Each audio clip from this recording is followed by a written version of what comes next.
Welcome to That 80s Show, the show that, Dory, I suspect that, you get that 80s song, C'est la vie, like, or Frenchy. Yeah. And C'est la vie is, what is that? That's life. That's life. I'm willing to bet you something quite huge. I reckon the majority of South Africans think that song is like, C'est la vie. You call someone lovey like a term of affection. I agree. I think that's extremely likely. Different interpretations for different nations. This is That 80s Show. Dory, listen, we were going to record, then we weren't going to record, and we decided to record. And one of the kind of compromises of recording is that we don't have movie recommendations this week, but we got so much up-to-the-date 80s news. Because that's what I said to you. I said, such a pity we can't record because so much happened in the 80s this week. And unfortunately, a lot of it related to people getting sick. I mean, 80s people are such ill. sad news this whole week. So let's start off with a couple of them. So the first one is one of our favorites. And this is the thing, right? When we look at him, you go, that's unreal how he has not aged at all. In fact, he has gotten better as he's gotten older, right? But you may be, it's not genetically blessed. You may be blessed by not physically deteriorating, but in this case, poor MortenHarket has come out, MortenHarket of AHA, has come out and said that he has been diagnosed with Parkinson's. Dory, how sad are we? We're so sad. You wouldn't believe the amount of people who sent me that story. I know, because they know. We're so AHA adjacent. I know. He's revealed that he's been participating in therapy for Parkinson's for the past year. And he said the therapy does diminish the effects of the disease. He's still finding it difficult to perform and sing. They have a biographer for the AHA group. And he says he doesn't really expect to be able to sing again. He doesn't expect to be able to get full technical control of his voice, which is a huge thing. I mean, his voice is like, that's his thing, right? That's so. Absolutely. Absolutely. When you I don't think they've done newer stuff, but they keep touring. We saw them and they released, they go on these like really nice, intimate a cappella type tours and do like kind of low key versions of all their hit songs. But one thing that never changes is MortenHarket's voice, which does not falter at all. So he says, just probably not going to perform anymore. He has no problem accepting diagnosis. And he says, it's my need for peace and quiet to work that has been stopping me. I'm just glad. I'm glad we saw them, even if they did start to take on me, Dory. I am glad we saw them. And, at least we've got the recordings. It is sad. How old is he? I can't even remember. He's like 65-ish? 65, yeah, he's 65. Oh, okay. You know what's a weird thing here, right? So you look at people who don't like really age or they keep their boyish looks. So, and I don't know, maybe I'm just drawing a parallel between like, a sample size of two. MichaelJFox. Right? Yeah, so it's quite weird because, MichaelJFox is a similar age, right? Round about, I don't even think MichaelJFox is. He was diagnosed young. Like, he's had it his whole life. So it's this weird thing that you got these two personalities with boyish looks. That's what they're made of. And then they get this terrible, debilitating disease. So we wish him well in his recovery. He's caught it early, seemingly. They're treating it. And many years with MortenHarket, hopefully. Do you think him and MichaelJFox might, communicate now since they have this new thing in common? That's just you, kind of like you probably went when you were a kid and you bought like a MichaelJFox action figure and then you put like Marty McFly and then you bought a MortenHarket like little action figure and then you imagine you did little play things in your room and then they would be friends. No, but I did have posters of both of them on my wall. next to each other? Next to each other? Maybe you preceded it? Possibly. Possibly. So let's see. I mean, maybe this becomes like the super charity that we always wanted, the super Parkinson's awareness charity. AHA, MichaelJFox, MortenHarket, could they find the cure? Could the two of them find the cure? Let's keep ourselves very miserable at the start of the show. BillyJoel. He's also been in the news a lot. He's also got a terrible illness, a really strange, rare illness. Yeah. It's called NPH, which is normal pressure hydrocephalus. So it affects his vision, hearing, and balance. And it's a condition where your cerebrospinal fluid builds up inside the skull and presses on the brain. So what do they do? Do they syringe it out? Like what's going on? So he's had surgery that it involves implanting a shunt to drain the excess fluid from the inside of your skull, which of course has like major impact on the piano man. Oh my goodness. Yeah. So he's been in the news a lot because there's a documentary about his life has just come out. It has been at the Tribeca Film Festival, and that's what he's talking. He wasn't at the premiere itself. He hasn't done any of the press stuff. Obviously, he's not well enough. He says getting old sucks, but it's still preferable to getting cremated, which I suppose goes, or at least I'm not dead. His publicist says he will be back. Interesting quote. Look, these guys aren't young, hey? We've got to remember, they're not young. I mean, we're old already. They're older than us. That's the thing. It's like, as you go now through life, you're starting to like, before you heard of, oh, my friend's dad like had this disease or was diagnosed with this. And now you go, oh, my friend was diagnosed with this. Shit. Exactly. Where did those 20 years Yeah. ago? Are you ready to be cheered up yet? I am. Too bad, because you got some more bad news. One more. A headline is RodStewart sick.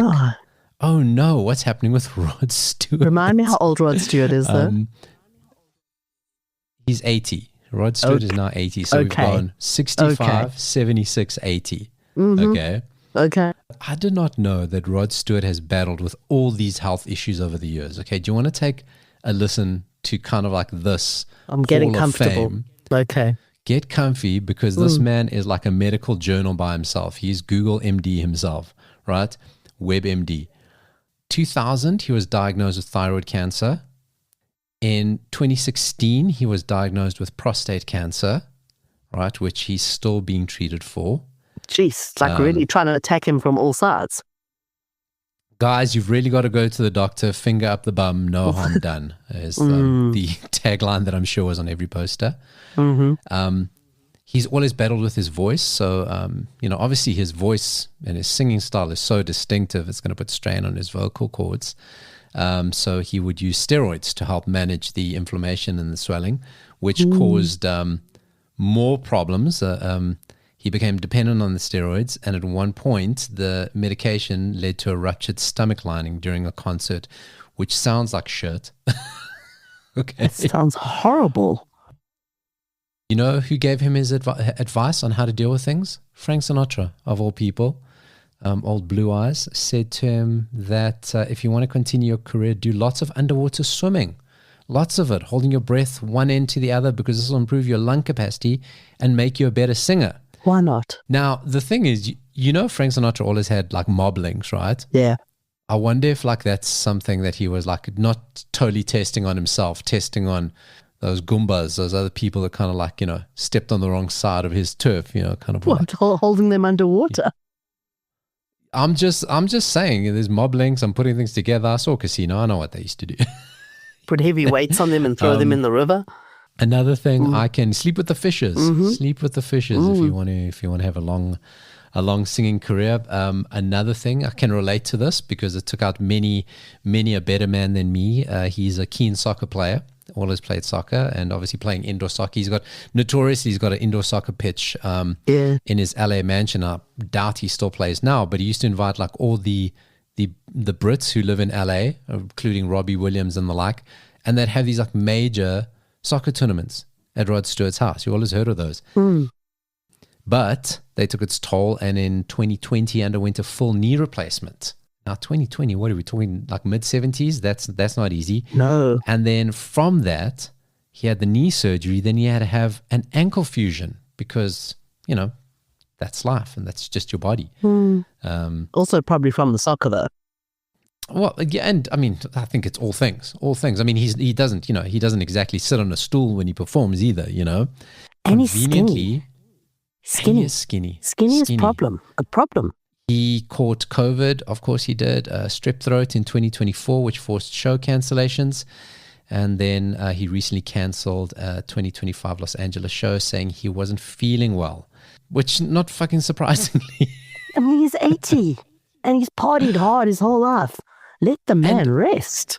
And, he's slated to perform at Glastonbury. Glastonbury have started this thing, and I think they really have to do it now, where they've got all these like weird band names performing, but it's all pseudonyms or like code words for big artists. Yes. So Yeah. he's slated to now be performing, and not feeling well ahead of Vegas. So will we see RodStewart? Here's the thing though, Dari. The man has been through the most, right? He's been through it all, like cancer, 2 different types of cancer, ruptured stomach linings, COVID, steroids, Frank Sinatra trying to drown him in a pool, allegedly. That hair is still, I mean, he's got the body of an 80-year-old man, okay? He has got the hair. He always has. Yeah. Of a 16-year-old. That's just unreal. Except most 16-year-olds have that mushroom hairstyle now, but you know what I mean. That hairline is solid. It is strong. Good for Rod. At least he's got that. Now can I have good news? Do you want to talk about Michael Jackson? No. Do I have to? Dory, you've been very depressed about sick people. That's what you do, when you're Gen Z. You just talk about, Gen X. You just talk about all the sick people you know. Now, the sickest person we probably all know. No, shame. Allegedly. Not allegedly. You. Yeah. Michael Jackson. There's a biopic coming out about his life. Did you know about this? It kind of was rumored for a while. Yeah, just kind of, in the line of Bohemian Rhapsody, Rocket Man. There was the Amy Winehouse. But is this one going to tell all the stuff, all sides of the story? You know what I mean? It's not just going to be about his singing career. It's being produced by his people, so very much produced by his estate. They're in control of the story and the narrative. Yeah. So you're not going to get warts and all, but they are saying it could be the biggest, being Michael Jackson, the biggest biopic ever. So far, the best performing biopic was Bohemian Rhapsody, right? But they're planning to release this in 2 different movies, right? Because that was Michael Jackson's career. There was kind of like a Jackson 5 Michael Jackson. Then there was the King of Pop Michael Jackson. Then there was the sleazy Michael Jackson, which we're never going to see that, right? Yeah. So they saying that they're going to split this movie up in 2. Okay. That we are not going to get into anything in the 1990s. Where they're going to end this, we don't know. But who do you think? Now, okay, you're not going to get this, right? It is being produced by Michael Jackson's family, right?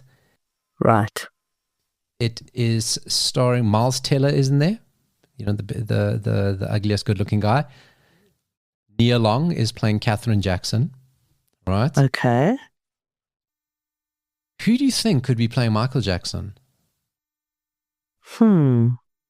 It is a young man called JafarJackson, who is the son of Jermaine Jackson. So Michael Jackson's nephew is playing him. Oh, I wonder if there's a resemblance. Obviously, there must be. There is a very strong resemblance, right? So I actually saw a clip the other day of him talking about how honored he is, and he's been given the mantle within the family to tell Michael Jackson's story. Obviously, the black Michael Jackson, obviously. There is the movie poster that they've already put out that looks like very Michael Jackson. Oh, and it says he's already a singer and dancer. Well, I mean, when you're a Jackson, doors open for you, don't you think? I mean... Well, he obviously has some inherent talent. And he obviously can dance like Michael. There is a resemblance. It's quite weird. Well, I mean, all the Jackson brothers looked very similar. But I suppose not, actually, because Jermaine and Michael looked similar, actually. Well, I mean, and LaToya looked... I mean, they all had the same surgeon, That's who else is going to do it? Who else is going to take it on? Who else is not going to be criticized by the family more than anything? We will wait to watch that. But I'm looking because they've got a list of the cousins here on Google. There's a guy, TJ Jackson. Okay. Who it says via Jermaine Jackson. So I assume he's also Jermaine Jackson's son. He also could have got the role. He's a songwriter. Didn't Janet Jackson have a baby with a sultan or something? I'm Googling it now. It says here on this article, on January 3rd, 2017, at age 50, with her then husband Wissam Almana, 3 months after their son was born. So hang on, she had a baby at 50? It does say on this article that the kid imitates his late uncle Michael Jackson. It does say that. I would love that article if it said the kid imitates his uncle. And we all just assume it's MichaelJackson and it's actually Tito. So you're interested in seeing this movie? I do love a biopic. I do love one. Listen, it's going to be so sanitized and controlled. Like the Bohemian Rhapsody one was. There was no mention of secret orders or anything like that. So, when it gets... The only people who are ever going to give the rights or ever going to allow these movies to get made are going to be the people who own the rights for it. They're not just going to go give it to somebody willy-nilly, because that's the kind of the holdup of the Wham biopic and the George Michael one, because his family don't want to give anyone control of the story. They got no interest in doing one themselves. So, anybody that's going to take it over is like, you do a movie about him, you're getting sued. So it's where they get made. I think the one that came out on Netflix was pretty good. And that's definitive. I watch it. I watch it every few nights, fall asleep to it. It's lovely. They have lovely dreams of George Michael. Dori, who do you think, again, in not biopic, but this is a documentary about a band. They're popping up a lot in the news feeds lately. I'm a goth that accidentally ended up in a pop band. It's very upsetting. Who do you think said this story? A goth that accidentally ended up in a pop band. And said, it's very upsetting. I'm going to need more clues than that. Well, he's known for... Well, Dori, you looked him straight in the face the other day and didn't recognize him. He's known for wearing many hats, big hats. BoyGeorge. BoyGeorge. So there is a... BoyGeorge a goth? Well, he says he was a goth. That's what he said. So a documentary... I suppose the makeup. A documentary. That's it. A documentary on There's BoyGeorge and the Culture Club. It features the history of the band that made the Beatles look tame. I was like... I don't think it's the Beatles as hard rock party guys. It's quite a weird sentence. Although they did go through that drug stage. But it was like more hallucinogenics, discovery. It wasn't like heroin, as far as we know. Yeah. Who knows? But yeah. So BoyGeorge, when they're starting out Culture Club, glam rock guys like David Bowie and Freddie Mercury were his inspiration. And he was very much a goth, very much into Sex Pistols or another one. And he said that was the music he was into, but no one was really buying into that music. And when they started to get into pop music, something started happening. But people still didn't quite know how to sell the band, because we've spoken about this before, how like just all over the magazines, BoyGeorge is called the gender bender. I just think I'm trying to say something like that now, but that's just what he is called. I know. So nobody really knew what he was about. No one would take them on except Virgin Records. He said that's when they exploded. And he said his self-described diva antics and rude personality did hurt Culture Club, because we actually spoke about the other day. For a band that was or an artist that we remember so much and was such a person of the 80s, very few hit songs. But they were big. The few were very big, though. That's it. But he says because his personality was just too difficult. He's saying that he's upset that he was a goth who ended up in a pop band. I'd love to know what his goth music would have sounded like. Like if BoyGeorge had actually been in a goth band. I think... Not a pop band. Could he... Because he could remake the Culture Club songs... in the style of Cure. In a goth mode. Style of the Cure, yeah. But that's what he should be doing. That's what he could actually. He's like, so we spoke earlier about like AHA have done like a cappella, slowed down, chilled versions of their music. And why can't, we just have a goth version of Do You Really Want to Hurt Me? Which is probably do I really want to hurt me? Just change the lyrics, because that's the most goth thing ever. Yeah. You do really want to hurt me. Here's a story. Twice this week, stories about 3 men and a baby have popped up. Like, nice. Did you think about that movie? Steve Guttenberg linked with Caitlyn Jenner, right? Now, let me tell you about this weird little circle of what is Steve Guttenberg, Caitlyn Jenner, and a pair of underpants. How do they all link together? So it goes that...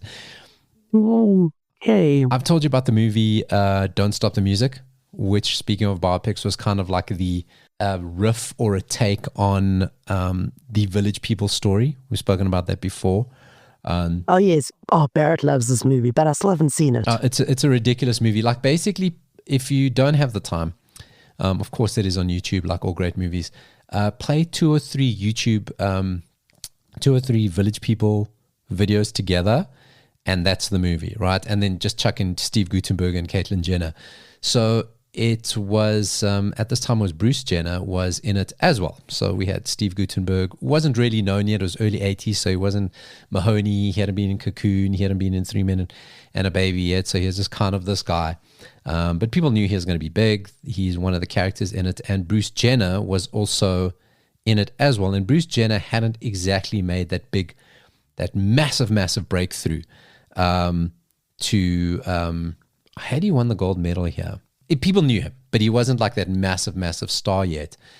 And the director on the set of the film said, listen, this is a very campy film. If you go look any photos of Can't Stop the Music, Bruce Jenner and Steve Guttenberg, they are constantly in little shorts, right? If you just want to quickly... The shortest shorts ever. The shortest shorts. I can't even say, like, at some point, I can't even say these are cut-off jean shorts. I can't imagine at any point these were pants, right? They're pockets. They're pockets with belts. And you go look at any photo of it, and the director encouraged them to stuff their pants, stuff their underpants right through the movie. Okay. Right? Because he said, we know who we're going for. We know what this movie's about. What could make it more camp? Stuff your pants. But now I wish I hadn't known that. He said that was bonded him. Because now I know. You wish you hadn't. Yeah, because, like I'd watch the movie and go, ooh. But now I'm like, Would you think Steve Guttenberg's packing? He doesn't come across as a packing type of guy. You never know, though. You know what I mean? You never know. Yeah. People surprise you. I don't know. I think he's a gentle lover. I think he's a caring lover. I wouldn't. I believe we're having this conversation. I wouldn't think you'd. Because if I had to see Steve Guttenberg with a package, I go, I don't know. I don't know if he carries it off. I don't believe that. So I think I'd see right through it. Okay, now I need to watch the movie because now I'm curious to see how much stuffing was used. From this one photo, yeah. It's like, it's subtle. There is a definite pronounced hump.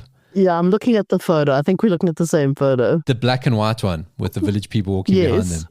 Yeah, listen, Bruce Jenner, like, at this point hadn't stuffed anything. I don't know if he had kids' socks in there. I don't know.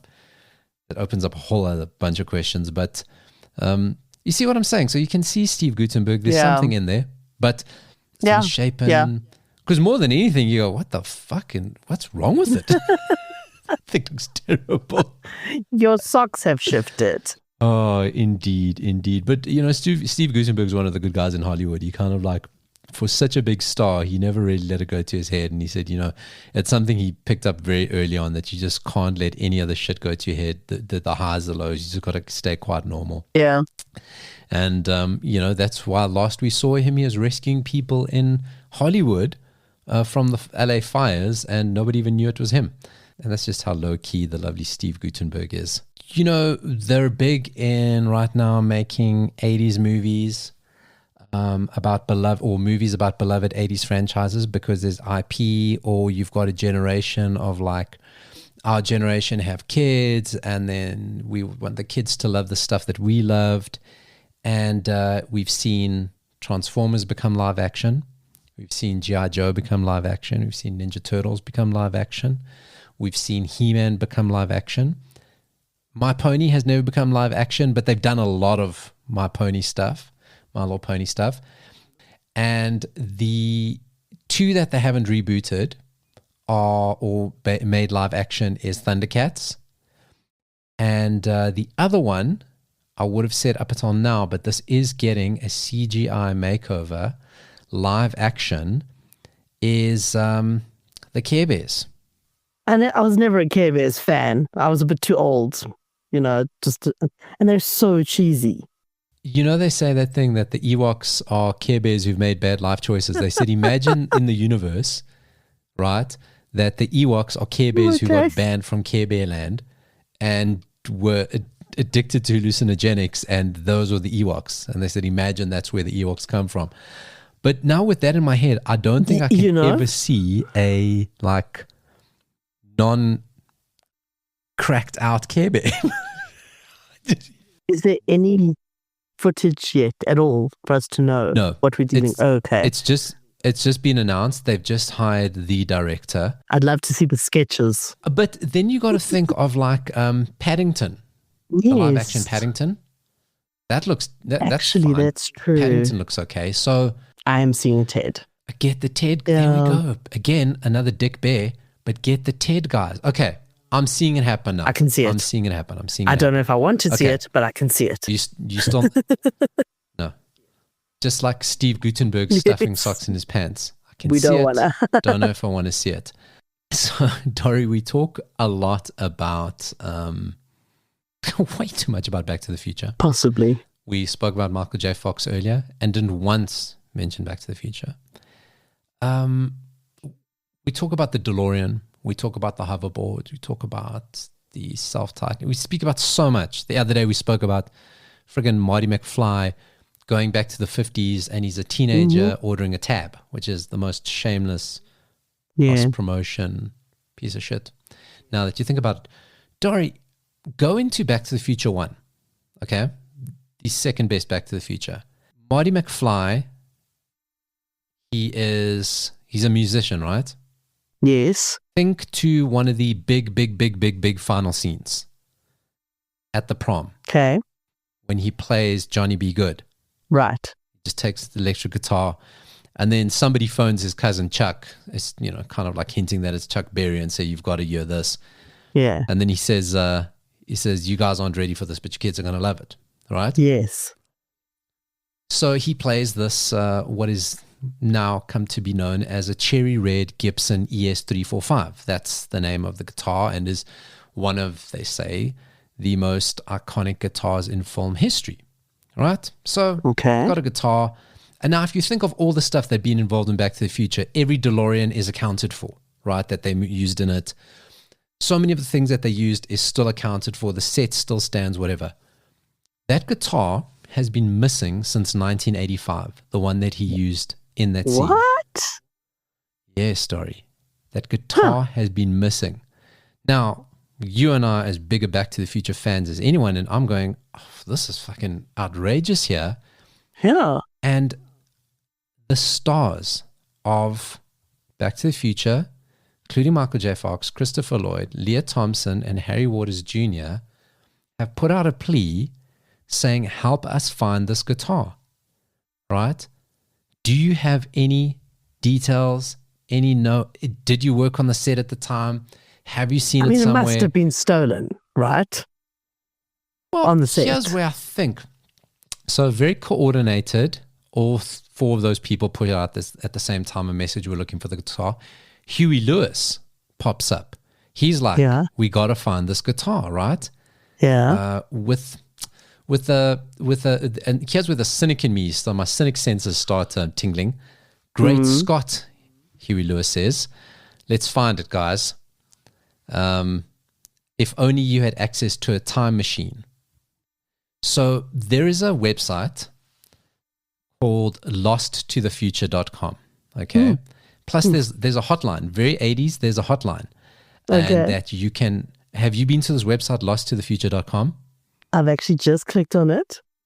It's a beautiful looking website. Very cool looking. So it's got a DeLorean viewing it from the back, the doors open, and then the guitar keeps fading in and out, like, in Back to the Future, when the future kept changing and they kept disappearing out the photos. Yeah. So it says, have you seen this guitar? If you or someone has any information can help us find the missing cherry red Gibson ES345 electric guitar from Back to the Future, please click the button below, call or text to share the details of your story. What's with the countdown on the bottom right, though? Right. 4 months, 12 days, 21 hours, 52 minutes. Right. So I go, okay, is this a Back to the Future thing? So I check the dates. I go, are we going to land on any of the Back to the Future dates? Yeah. Right? Yeah. It doesn't land on any of the big dates. So Back to the Future, there was a date in October that he went back to, but it doesn't exactly land on that date. So it lands around there.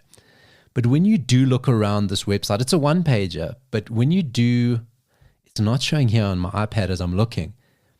This website it's called LosttotheFuture.com, but everything on it is copyright of Gibson.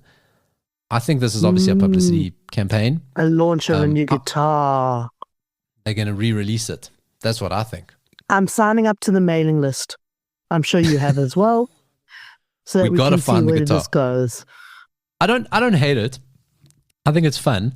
I'd be disappointed if it's like a campaign, you know. Yeah. But I mean, did the guitar really disappear? Is that true? That's the thing. I'd like to know, like, has the guitar gone missing, which is great.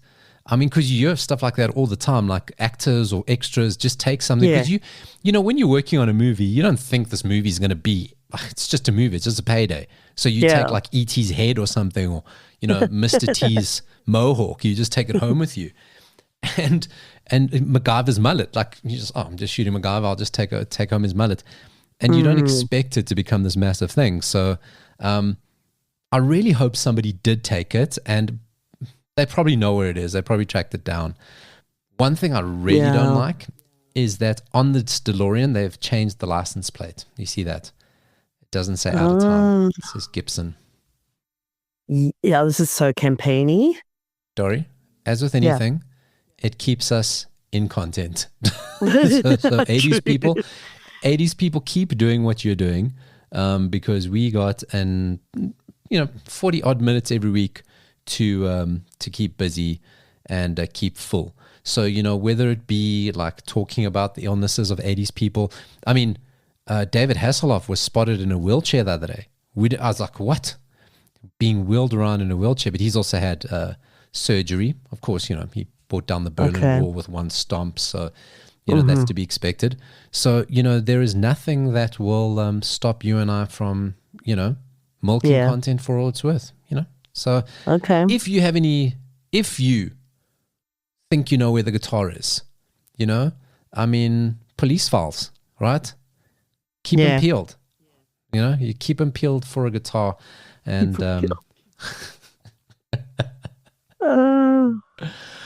this has been That 80 Show. Everything we spoke about on the show can be found on That 80 Show essay on Facebook. Dory, you upset that we didn't have a movie this week? No, because I have stuff to watch and I need time. And hopefully it's going to be worth the wait, because the one movie that I've got lined up looks so horrifically bad. Oh, good. You know, your kind of movie, you know. People were loving Millennium. They were absolutely loving Millennium. They're like, well, I watched the trailer that you posted on Facebook, and I'm a bit unsure if I want to watch it now. I'll be honest. Chris Christopherson's beard, so Dory, it can't so be bad. more ghastly. Can't be more ghastly than a crack Care Bear. You gave me the whole story. I don't think I need to watch it. I think I'm good. Yeah, I kind of ruined the ending for you, so there's not much fine. after that. It's really fine. I did want to see how Cheryl Laird looked in the trailer, and she is beautiful. Yeah, of course. Yeah. Of course. And Chris Christopherson is Chris Christopherson, so, you know. I came for his beard, I stayed for Cheryl Laird. That 80 Show SA on Facebook, everything's there. Thanks for joining me, Dory. Goodbye. Bye.